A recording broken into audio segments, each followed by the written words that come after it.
Some love stories start with a dance. Others start with a look across a crowded room. Brooke and Garrett's story started with scalding coffee, public humiliation, and a word she didn't mean to say. One word. One accident. One moment that would turn Boston's most powerful CEO from ice to fire and transform a struggling architect's life forever.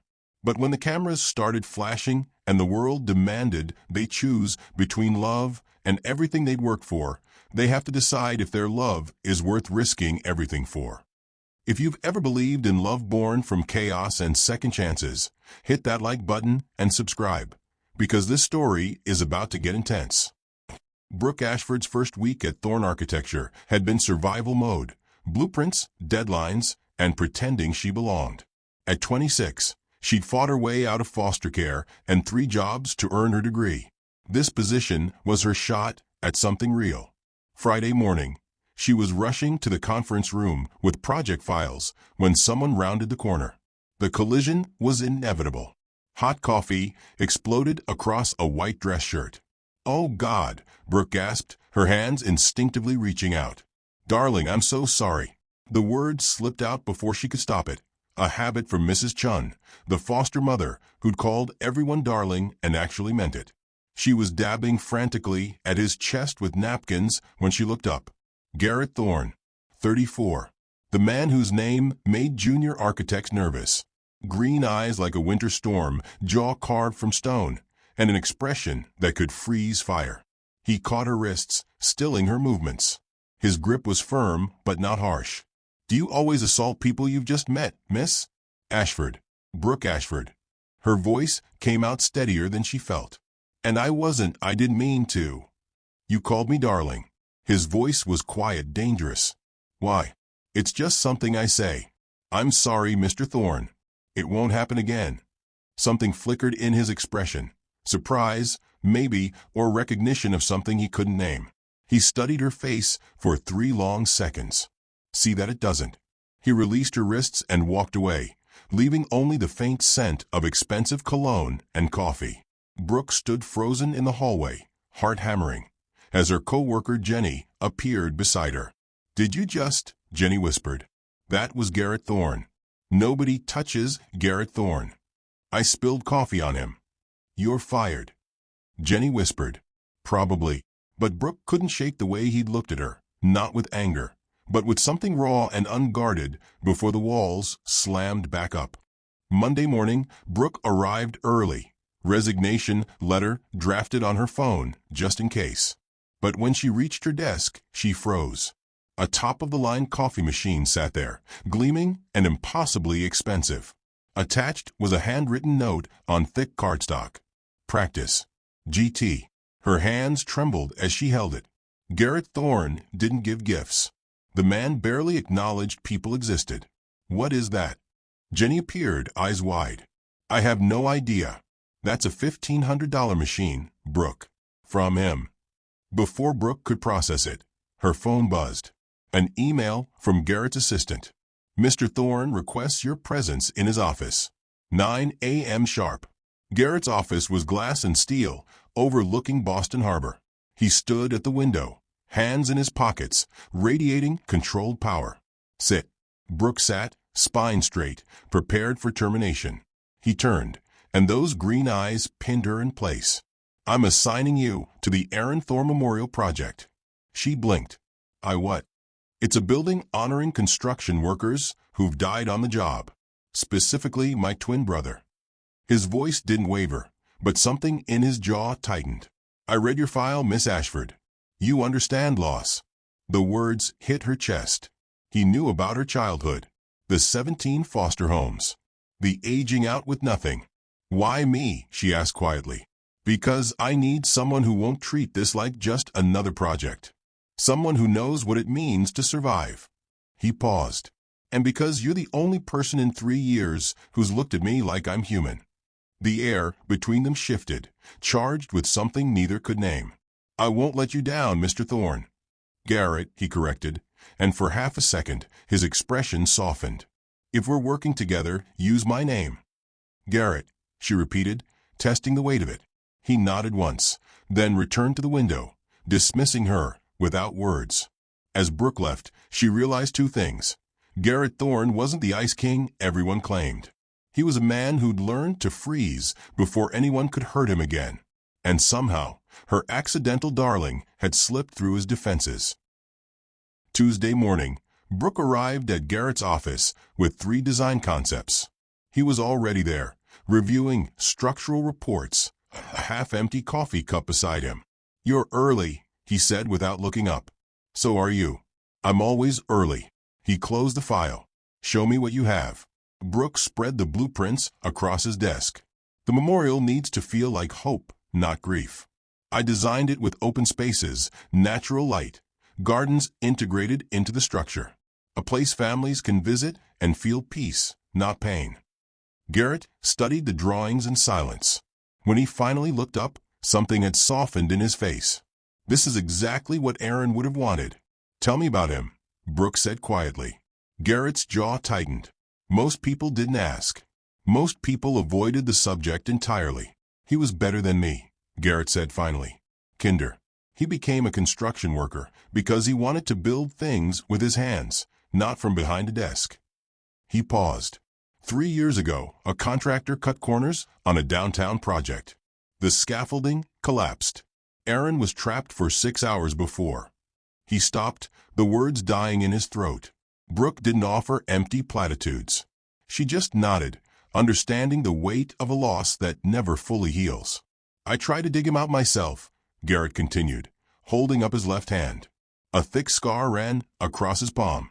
"Bare hands. They had to pull me away." "That's why you're building this," Brooke said. "Not just for him. For all of them. And to make sure it never happens again." His eyes met hers. "After Aaron died, I became obsessed with safety regulations, ethical contracting, accountability. People call me ruthless. They're not wrong." "They call you ice cold," Brooke corrected. "But I don't think that's true either." Garrett's gaze sharpened. "You've known me 4 days. Long enough to see you gave me a coffee machine instead of firing me. Long enough to know you read my file because you cared, not because you were checking boxes." "Careful, Miss Ashford. You're starting to sound like you understand me." "Maybe I do." The air between them hummed with tension, professional boundaries blurring into something neither was ready to name. That afternoon, they toured the memorial site, a vacant lot near the waterfront where Aaron's accident had happened. Construction crews had cleared the space, but the weight of history hung heavy. Garrett stood at the edge, staring at the ground where his brother had died. "You don't have to be here for this," Brooke said gently. "Yes, I do."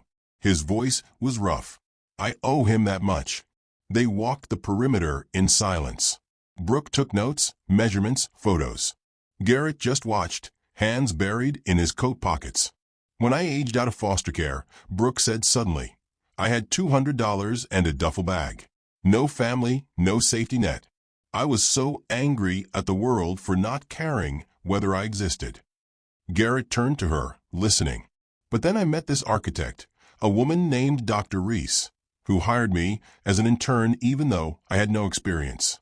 She told me, 'The world doesn't owe you kindness, but that doesn't mean you can't build it yourself.' Is that why you became an architect?" Garrett asked.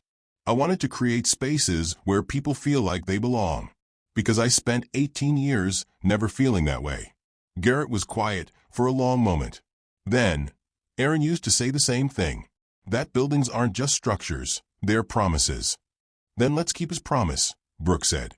Garrett looked at her, really looked, and for the first time since his brother's death, he felt something other than guilt. He felt hope.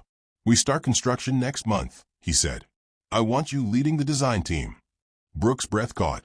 "Garrett, I'm a junior architect.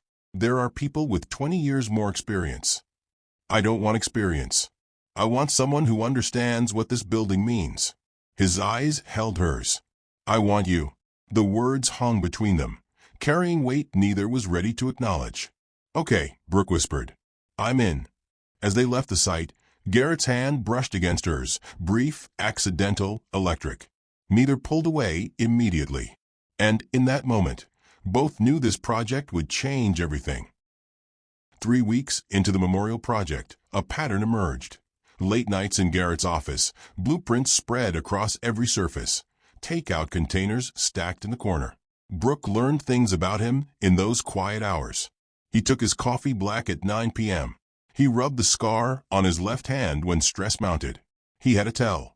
His jaw tightened before he disagreed with a design choice. "This support beam," Garrett said one Thursday night, tapping the blueprint. "It's not enough for winter snow load." "It meets code," Brooke countered. "Code is the minimum." Aaron died because someone met code instead of exceeding it. His voice was sharp. "We don't do minimum here." Brooke studied him. The exhaustion in his eyes, the weight he carried. "You're right. I'll redesign it." He looked up, surprised. "Just like that. You're not being difficult. You're being thorough." There's a difference. Something shifted in his expression. "Most people argue with me. I'm not most people." "No," he said quietly. "You're not." The silence that followed felt heavier than usual. That night, rain hammered against the windows. Brooke stood up to stretch, rolling her shoulders. They'd been working for 6 hours straight. "You should go home," Garrett said, not looking up from his laptop. "So should you. I don't sleep much anyway." Brooke walked to the window, watching rain streak down the glass. "When's the last time you ate something that wasn't takeout?" "I don't remember." "When's the last time you laughed?" That made him look up. "Why does that matter?" "Because you're not a machine, Garrett. You're allowed to be human." He stood, moving to join her at the window. They stood side by side, shoulders almost touching, watching the storm. "Aaron used to say the same thing," Garrett murmured, "that I needed to stop working and start living." He was right. He usually was. Garrett's voice dropped. After he died, work was the only thing that made sense. Numbers don't lie. Contracts don't leave. Buildings don't betray you. "They also don't love you back," Brooke said softly. Garrett turned to face her. The city lights reflected in his eyes, making them almost luminous. "Is that what you think I need?" "Love. I think you need to stop punishing yourself for something that wasn't your fault." "You don't know that. I know you tried to dig him out with your bare hands. I know you spent 3 years building safety regulations. I know you read my file because you wanted to understand me, not judge me." She held his gaze. "That's not the behavior of someone who doesn't care, Garrett. That's someone who cares too much." He stared at her, walls cracking. "You barely know me. I know you take your coffee black because you think you don't deserve sweetness. I know you work until exhaustion because rest feels like weakness. I know you're terrified of losing someone again, so you don't let anyone close." She stepped closer. "Am I wrong?" Garrett's breath caught. "No." The rain intensified, drumming a rhythm against the glass. The office felt smaller, suddenly, intimate in a way that had nothing to do with space. "Brooke," he said, voice rough, "if you keep looking at me like that." "Like what?" "Like you see something worth saving." "Maybe I do." His hand came up, almost involuntarily, brushing a strand of hair from her face. His fingers lingered against her cheek, and Brooke's breath hitched. "This is a bad idea," he whispered. "Probably. I'm your boss." "I know. If anyone finds out, then we'll be careful." His thumb traced her jawline. "I don't know how to do this." "I haven't, not since." "Neither have I," Brooke admitted. "Not like this." The confession hung between them, raw and honest. Then Garrett leaned in, and Brooke rose on her toes, and their lips met in a kiss that tasted like rain and risk and 3 weeks of suppressed longing. It wasn't gentle. It was desperate. His hands in her hair, hers clutching his shirt. 3 years of isolation pouring into this single moment. When they broke apart, both were breathing hard. "We can't," Garrett started. "I know. This could ruin everything." "I know." He rested his forehead against hers. "But I can't stop thinking about you." "Then stop fighting it," Brooke whispered. Outside, lightning split the sky. Thunder followed, shaking the windows. And inside that glass office, high above a storm-soaked city, 2 people who'd learned to survive alone discovered what it meant to risk everything for someone else. "Stay," Garrett murmured against her lips. "Just for tonight." "Stay." Brooke answered by kissing him again, softer this time, sweeter, a promise neither was ready to break. The rain continued its relentless rhythm.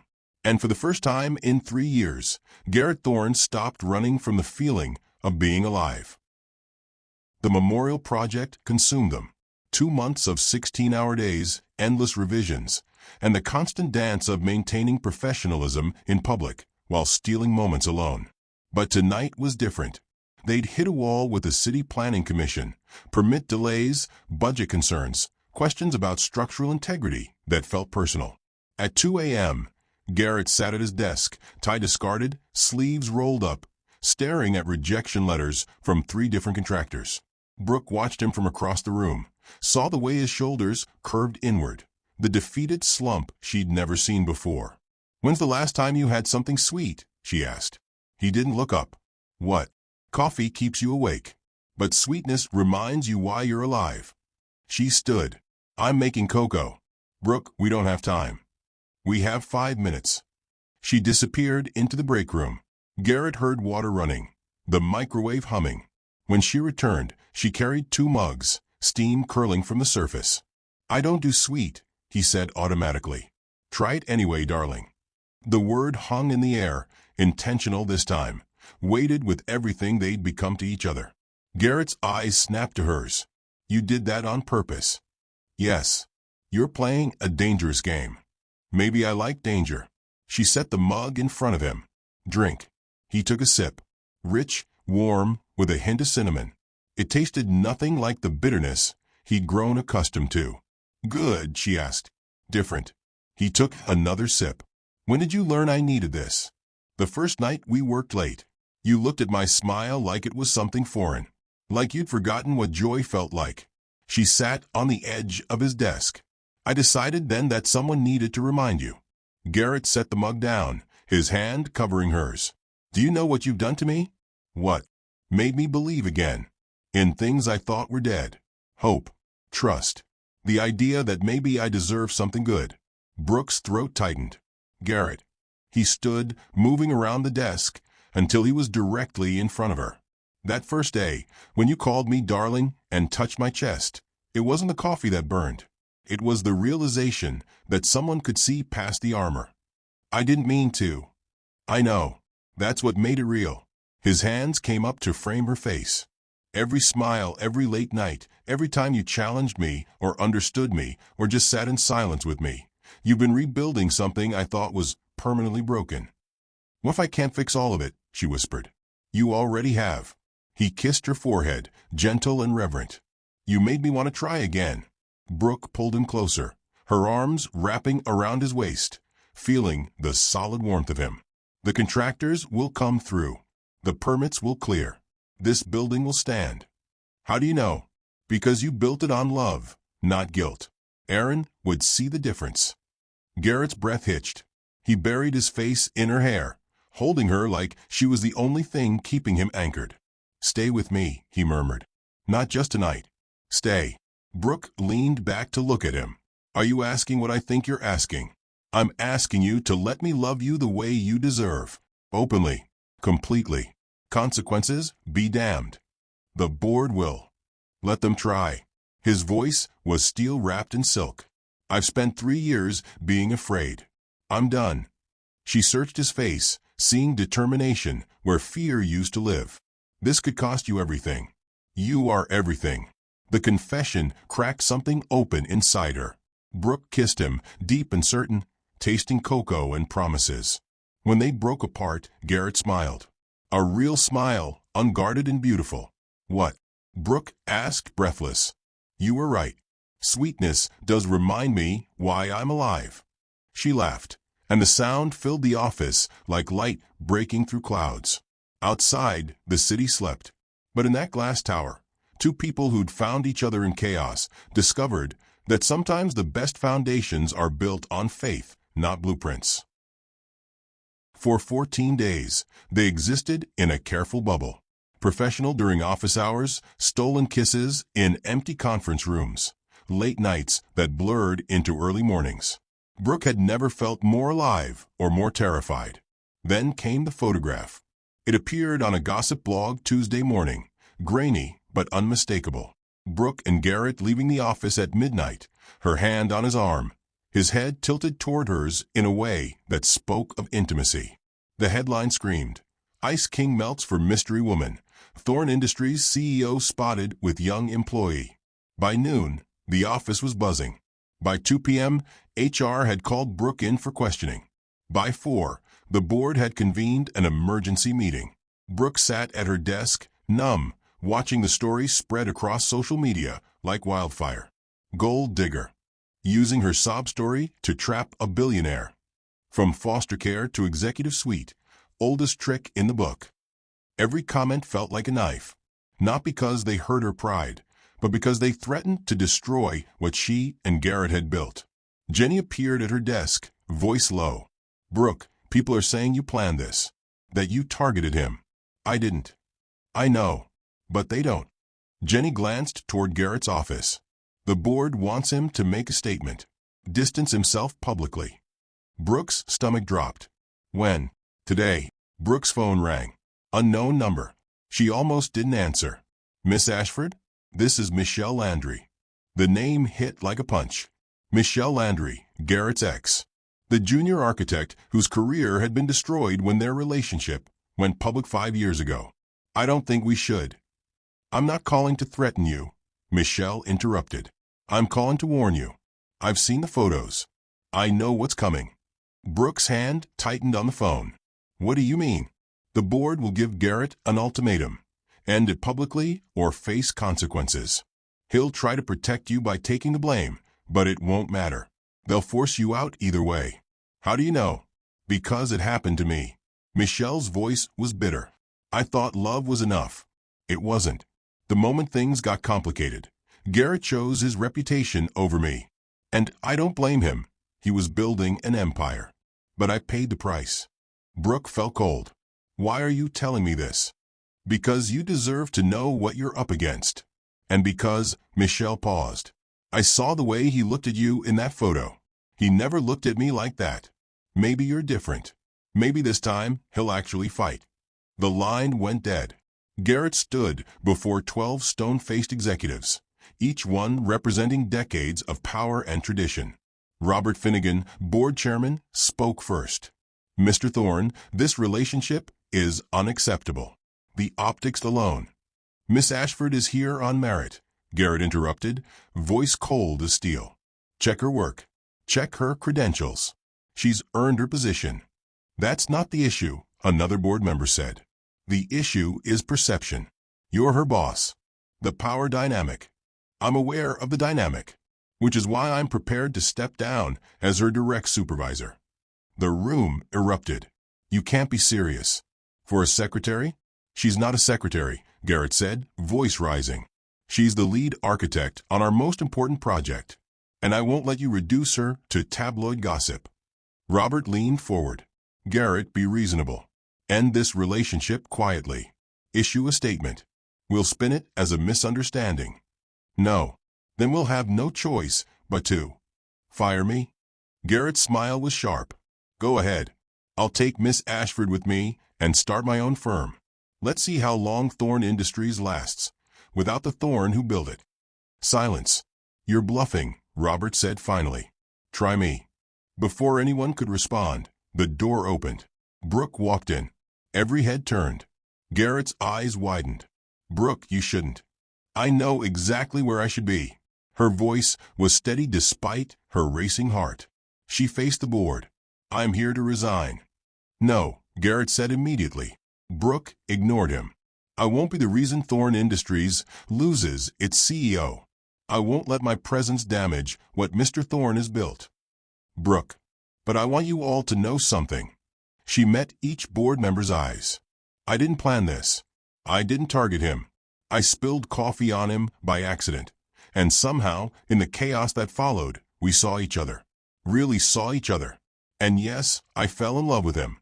But that doesn't make me a gold digger. It makes me human." Her hands trembled, but her voice didn't waver. "I've survived 17 foster homes, poverty, and being told I'd never amount to anything. Your judgment doesn't scare me. What scares me is watching a good man destroy himself because he thinks he has to choose between his company and his heart." She turned to Garrett. You once told me, Aaron said buildings are promises. Well, so is this. I'm walking away, so you don't have to. She placed her resignation letter on the table and left before anyone could stop her. Garrett stood frozen, watching the door close behind her. Then he turned to the board, and something in his expression made even Robert Finnegan lean back. You want to know the difference between Michelle and Brooke? Garrett's voice was quiet, lethal. Michelle left because I didn't fight hard enough. Brooke is leaving because she's fighting for me. He picked up her resignation letter and tore it in half. Emergency meeting adjourned. You'll have my decision by morning. He walked out, leaving 12 stunned executives in his wake. Outside, he found Brooke in the parking garage, keys in her shaking hand. Where do you think you're going? He called. She turned, tears streaming down her face. Away. Before I ruin everything you've worked for. Garrett closed the distance between them in 3 strides. You're not ruining anything. You're the best thing that's happened to me in 5 years. The board can go to hell. He cupped her face, thumbs brushing away tears. I let Michelle go because I was afraid. I'm not making that mistake again. Garrett, you can't. Yes, I can. Tomorrow, I'm calling a press conference. I'm going to tell the entire city that I'm in love with you, that you're brilliant, talented, and the reason the Aaron Thor Memorial will be the best building this firm has ever produced. Brooke's breath caught. You'll lose everything. Then we'll build something new, together. His smile was real, unguarded. You taught me that foundations built on love are stronger than ones built on fear. Let me prove I learned the lesson. She searched his face, seeing determination where doubt used to live. Are you sure? I've never been more sure of anything. Brooke kissed him, desperate and grateful and terrified and hopeful all at once. When they broke apart, Garrett rested his forehead against hers. Besides, he murmured, you called me darling first. You started this. She laughed through her tears. Then I guess I have to see it through. Guess so. Above them, city lights flickered. Tomorrow would bring cameras, questions, and consequences neither could predict. But tonight, in a parking garage that smelled of concrete and rain, 2 people chose each other over everything else. Brooke woke to sunlight streaming through unfamiliar windows. For a moment, she forgot where she was. Then she felt the warmth beside her. Garrett, still asleep, one arm draped across her waist. She studied his face in the morning light. The sharp angles softened, the permanent crease between his brows finally smooth. He looked younger, almost peaceful. Her phone buzzed. 53 missed calls. 200 notifications. The internet had exploded overnight. She scrolled through headlines, each one worse than the last. Thorne CEO defies board for secretary girlfriend. From foster care to penthouse. Brooke Ashford's calculated rise. Is love real, or is this Boston's biggest PR stunt? Her stomach twisted. This was real. The consequences were real. And they were coming fast. Garrett stirred, eyes opening slowly. When he saw her, a genuine smile crossed his face, the kind that still felt like a miracle. Morning, he murmured, voice rough with sleep. Morning. She showed him her phone. We're trending. He glanced at the screen, then pushed it aside. Let them talk. Garrett, this is serious. The board called an emergency meeting at 9. He sat up, running a hand through his hair. I'm ready. Are you? Brooke searched his face. Because once you do this, there's no going back. Your reputation, your company, everything you've built will still be there. Just different. He took her hand. Brooke, I spent 3 years building walls so high that nothing could hurt me. But nothing good could reach me either. You changed that. And I'm not going back to that prison, no matter what it costs. Before she could respond, his phone rang. The caller ID read, Robert Finnegan. Garrett answered on speaker. Mr. Thorne. Robert's voice was clipped. I'm calling with the board's decision. We're prepared to offer Miss Ashford a generous severance package in exchange for her immediate resignation and a confidentiality agreement. Brooke's breath caught. And if she refuses? Garrett asked, voice dangerously calm. Then we'll be forced to terminate her for violation of company ethics policy. Her record will show cause for termination, making it difficult for her to find work elsewhere. You destroy her career to protect the company's image. We're protecting your legacy, Garrett. Your father built this firm. My father also taught me that integrity matters more than image. Garrett's grip on Brooke's hand tightened. Here's my counteroffer. Miss Ashford stays. Her position remains unchanged. And you accept that I'm in a relationship with her, or I walk. Silence. You're choosing a girl you've known for 3 months over a company you've led for a decade. I'm choosing someone who makes me want to be better than the man I was. Garrett's eyes never left Brooke's face. That's not a choice. That's the easiest decision I've ever made. Then I'm afraid. I'll have my resignation on your desk by noon. Garrett hung up. Brooke stared at him, stunned. You just quit. Yes. Your company. Your legacy. Everything. Wasn't mine anyway. It was my father's. My brother's. Everyone's expectations of what I should be. He cupped her face. But this? Us? This is the first thing I've chosen for myself in years. What are we going to do? A slow smile spread across his face. Build something new. Garrett stood before a packed room of journalists, cameras flashing, microphones thrust forward. Brooke watched from the side, heart in her throat. He looked every inch the CEO, charcoal suit, perfect posture, commanding presence. But when he spoke, his voice carried something new. Conviction. Thank you for coming. I'll make this brief. Effective immediately, I've resigned from Thorn Industries. The room erupted in questions. Garrett raised a hand. I'm resigning because I refuse to work for a company that values perception over people. The board demanded I end my relationship with Brooke Ashford or force her out. I'm doing neither. He paused, letting that sink in. Miss Ashford is a brilliant architect who earned her position through talent and hard work. Our relationship began unexpectedly. She spilled coffee on me during her first week. A few surprised chuckles.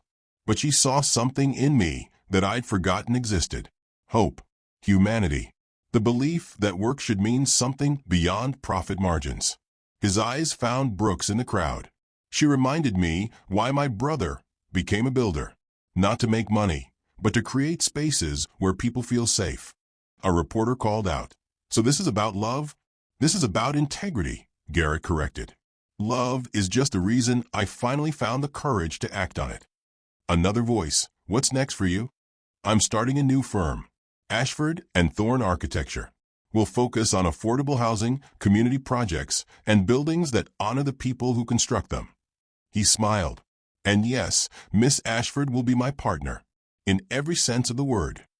The room exploded with questions, but Garrett was already walking toward Brooke. He stopped in front of her, and for a moment, the cameras and chaos faded. Was that okay? He asked quietly. Brooke's eyes shimmered with tears. You just announced us to the entire city. I did. Is that? She kissed him. Right there, in front of 50 journalists and a dozen cameras. When they broke apart, Garrett was smiling. That rare, unguarded smile that transformed his entire face. I love you, he said, loud enough for the front row to hear. In case that wasn't clear. Brooke laughed through her tears. I love you too, even though you're completely insane. Insane enough to believe we can actually do this. Insane enough to know we will. They stood at the construction site as the sun set over Boston Harbor. The foundation had been poured weeks ago. Steel beams were beginning to rise. The board is keeping the project, Garrett said. They can't afford to cancel it. Too much public support. But you won't see it finished. Yes, I will. He pulled out his phone, showing her an email. Margaret Hayes resigned from the Thorn board this morning. She's investing in our new firm. She said, and I quote, I'd rather build something meaningful with 2 people who give a damn than maintain a legacy built on fear. Brooke's breath caught. Garrett. There's more. Dr. Reese, your old mentor, called. She wants to join us. 2 other architects from Thorn have already submitted applications. He pocketed his phone. Turns out people have been waiting for someone to build a different kind of company. Brooke looked at the memorial's rising framework, then at the man beside her. 3 months ago, she'd been terrified, alone, just trying to survive. Now she was standing beside someone who'd risked everything because he believed in her. "What did Aaron used to say?" she asked softly. "Buildings are promises?" "Yeah." "Then let's make good on ours." She took his hand. "Let's build something that matters." Garrett pulled her close, kissing her temple. "We already started." The city hummed around them, traffic, voices, life continuing in its chaotic rhythm. But here, in this space between what was and what would be, two people who'd found each other in the wreckage discovered something rare. The courage to choose love when the world demanded they choose safety. The faith to build together when everyone said it was impossible. And the certainty that sometimes the best foundations are the ones you pour with your own hands. "Come on," Garrett said, leading her toward his car. "We have a company to build, and a memorial to finish, and a life to live." Brooke smiled. Together. Always. As they drove away, the construction site stood behind them, half-built, full of promise, waiting for tomorrow. The office wasn't a glass tower. It was a converted warehouse in South Boston, with exposed brick walls, skylights, and drafting tables, where collaboration mattered more than hierarchy. Brooke stood at the window, watching construction crews work on their first project, a housing complex for aging-out foster youth. 40 units, community spaces, art studios, everything she dreamed of creating. Behind her, Garrett was on a video call with investors, his voice steady and confident. She smiled. 6 months ago, he'd been the Ice King. Now he laughed during meetings. The door burst open. Margaret Hayes rushed in, tablet in hand, face flushed. "We have a problem." Garrett ended the call. "What kind of problem?" Thorn Industries just announced they're building a competing memorial project. Same concept, bigger budget, faster timeline. They're trying to make the Aaron Thorn Memorial irrelevant. Brooke's stomach dropped. Can they do that? They own the rights to Aaron's name and likeness. Legally, yes. Margaret pulled up designs on her tablet. They're calling it the Thorn Legacy Center. It's everything we planned, but corporate. Soulless. Garrett's jaw tightened, the old tell resurfacing. Robert's behind this. He's positioning it as honoring Aaron's memory the right way. The media's eating it up. Brooke watched Garrett's face harden, walls threatening to rebuild. She crossed the room and took his hand. "What do we do?" she asked quietly. He looked at her, then at Margaret. "We finish what we started. Our memorial isn't about size or speed. It's about meaning. But if they launch first, then we make sure ours is worth the wait." Garrett's voice was steel. "Get me the contractor. We're accelerating the timeline without compromising quality." The pressure was crushing. Permits delayed. Materials backordered. Media constantly comparing their struggling startup to Thorn Industries' powerhouse project. Late one night, Brooke found Garrett alone in the conference room, staring at Aaron's photo on the wall. "Hey," she said softly. He didn't turn. "I can't fail him again." "You didn't fail him the first time." "I wasn't there when it mattered." His voice cracked. And now Robert's turning his memory into a PR campaign. Aaron would have hated this. Brooke moved beside him. "Then let's build something Aaron would have loved. Not something that competes with Robert. Something that honors who Aaron actually was." "How?" "Tell me a story about him. Not the tragedy. Something real." Garrett was quiet for a long moment. Then, he used to sneak onto construction sites at night. Not to vandalize, to leave notes for the workers.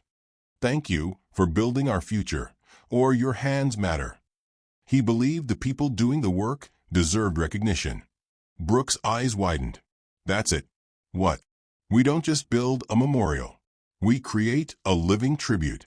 Every worker who helps construct it gets their name permanently installed. A worker's wall. Recognition for the people who make buildings possible." Garrett stared at her. "Aaron would have loved that." "Then let's do it.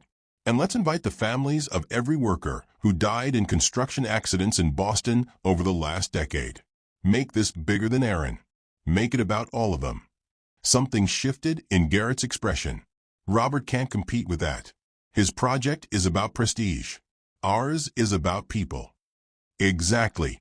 He pulled her close, forehead resting against hers. How do you always know what I need to hear? Because I pay attention. And because you're not as complicated as you think. He laughed, a real, warm sound that filled the empty office.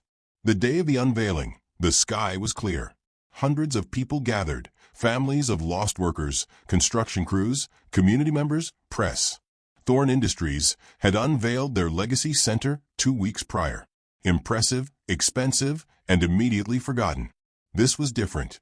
The memorial rose from the waterfront like a promise kept. Natural stone, glass panels etched with names, gardens winding through the structure. At the center, the workers' wall, 300 names in bronze, including Aaron's. Brooke and Garrett stood together as Margaret addressed the crowd. This memorial isn't about one man or one company. It's about every person who builds the spaces we live in, every life that matters, every family that deserves to be remembered. Applause rippled through the gathering. Then a voice called from the crowd. Mr. Thorne. Garrett turned. A woman in her 60s stepped forward, holding a young boy's hand. I'm Aaron's friend from college. I didn't know if you'd remember me. Her voice trembled. My son is here because Aaron saved his father during the collapse. Aaron held the beam long enough for 6 men to escape before. She couldn't finish. Garrett's breath caught. I didn't know. Aaron never wanted credit. He just wanted people to be safe. She touched the boy's shoulder. We wanted you to know he died a hero, not a victim. Garrett knelt before the boy. What's your name? Nathan. Nathan, your dad is alive because my brother believed people matter more than schedules or profits. That's the lesson he left behind. The boy nodded solemnly. Garrett stood, addressing the entire crowd.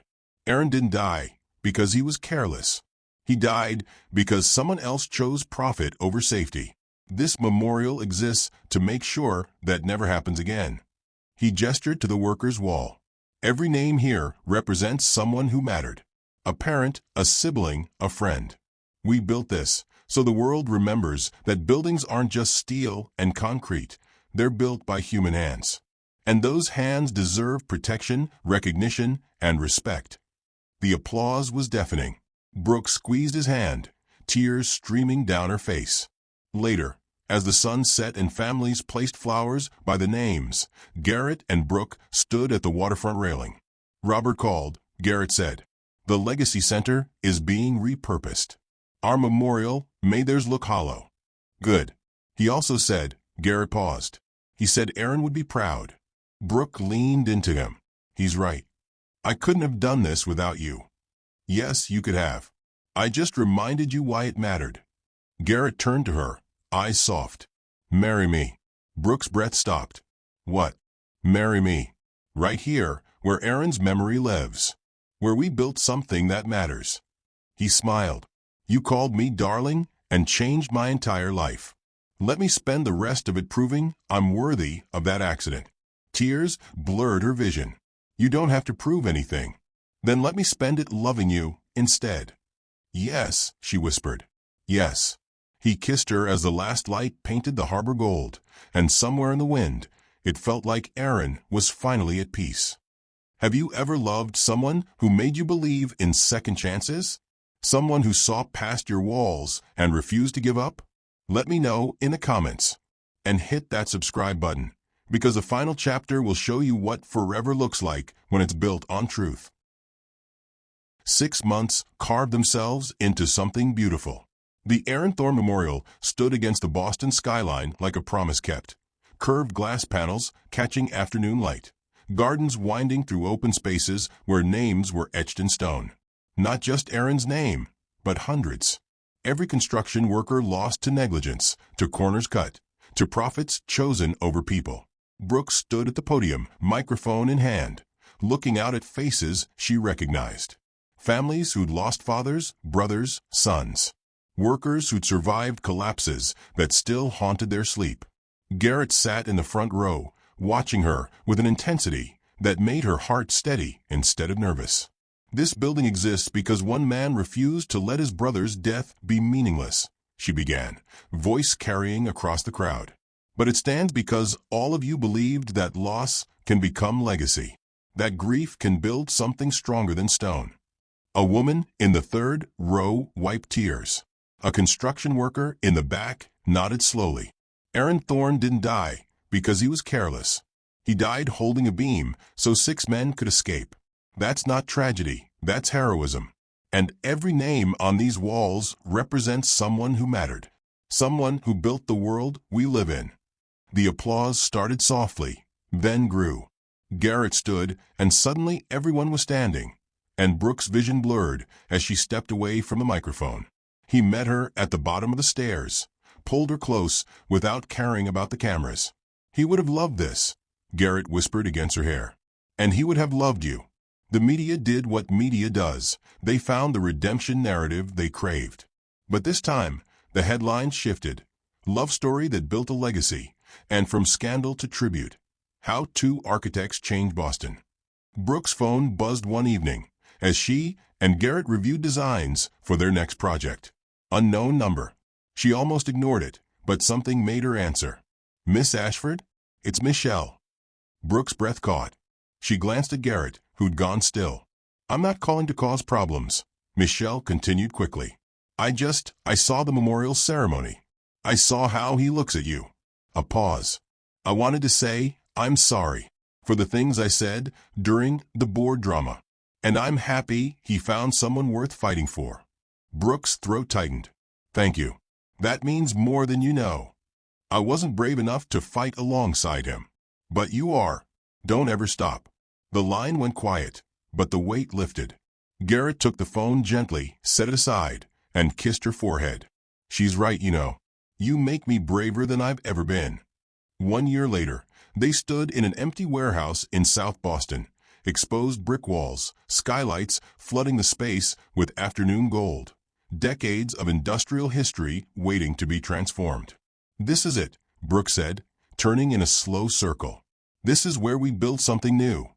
Garrett pulled rolled blueprints from his messenger bag, spread them across a dusty workbench. Ashford and Thorne architecture. Affordable housing for foster youth aging out of the system. Community spaces. Art studios. Everything you dreamed about. She traced the designs with her fingertips, seeing her childhood wishes made real. How did you? I've been planning this since the day you handed me that resignation letter. He smiled. I told you I wouldn't let you go without a fight. This is me fighting. Brooke looked up at him. This man who'd been called ice and stone, who smiled now like breathing. We're really doing this. We really are. He reached into his jacket pocket, pulled out another rolled blueprint, smaller, tied with blue ribbon. But first, I need to ask you something. Her heart stuttered. He handed her the roll. She untied it with shaking fingers, unfolded paper that wasn't a building design, but a hand-sketched floor plan. A home. Their home.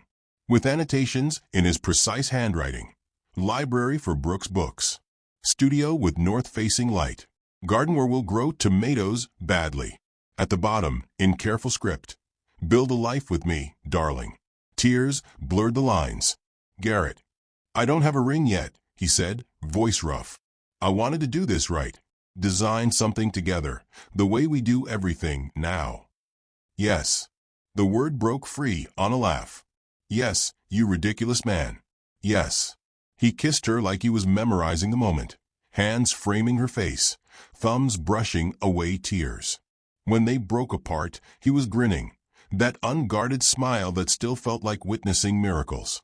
The ring came 2 weeks later, platinum band, simple and elegant, engraved inside with words that made her laugh every time she saw them.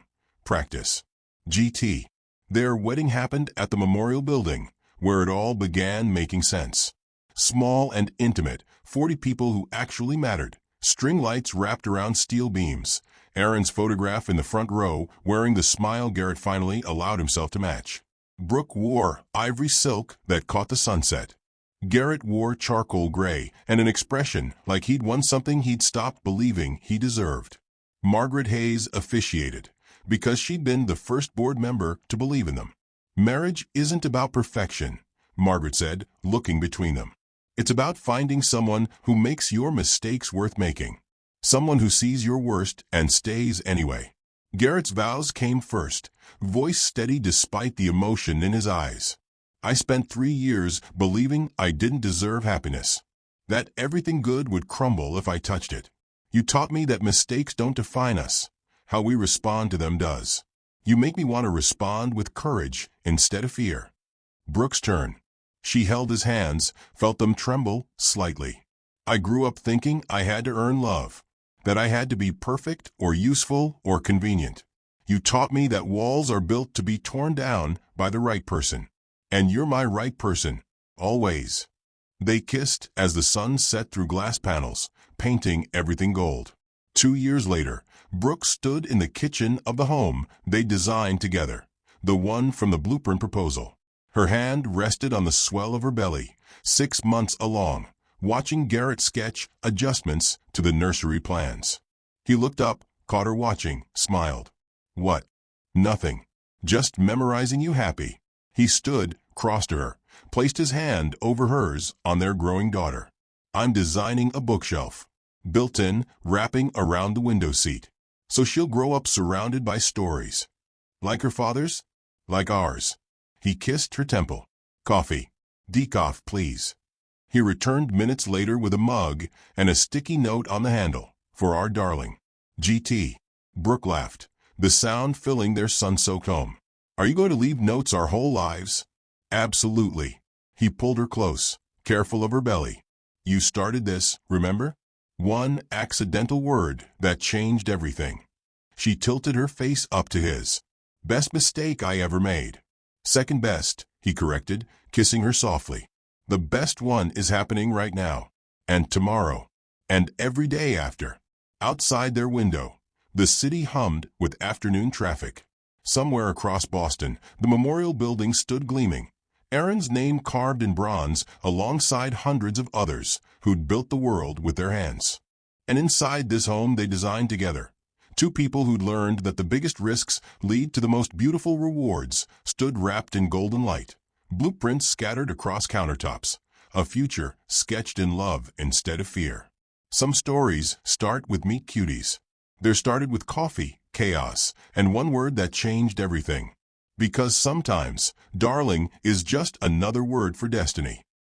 If this story touched your heart, show some love by hitting that like button. Share it with someone who needs to believe in second chances. And subscribe, because everyone deserves a story that reminds them love is worth the fight. See you in the next one.